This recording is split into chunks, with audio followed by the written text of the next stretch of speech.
Tunes I've ever done is the next one we'll listen to. I'd like that. When you're buying a board, the best thing to start looking at is the weight scale on the board. So every single board has a weight scale on the back. Also on the manufacturer's website they have a weight scale for each individual board.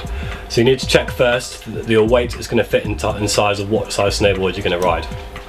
Depending on your weight depends on which size board you need, because that's the amount of pressure that's going through the board when you're riding on the mountain.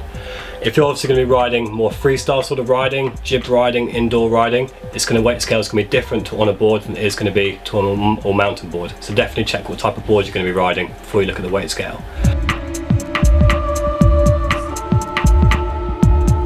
Depending on what sort of riding you're going to be doing, whether it's jib riding, whether it's mountain riding, whether it's powder riding, you're going to need a different size board for different types of terrain.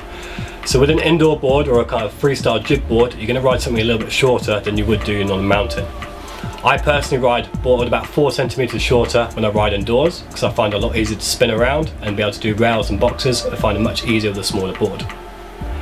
Myself, I'm 5'10" and I weigh 12.5 stone, and I ride a 152 indoors. So I find a 152, although as you look at it, it's not necessarily up to my chin. For my weight scale, it works perfectly for indoor riding. If I was going to ride a mountain, I'd be riding more of a board on a 157 sort of scale, something a little bit more higher, a little bit more stable when I'm going a little bit faster at speed. Obviously with more speed with the board, you want something a little bit taller so it's got stability when you're kind of carving into the turns. It's going to be a little bit easier to hold its edge and going to distribute the pressure throughout the board as well.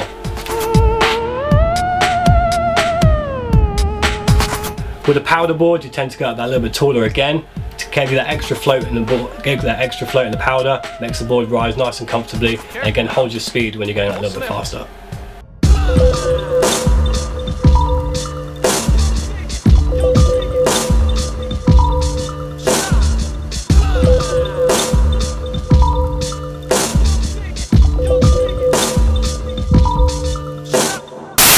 So snowboard, and what were we talking about first?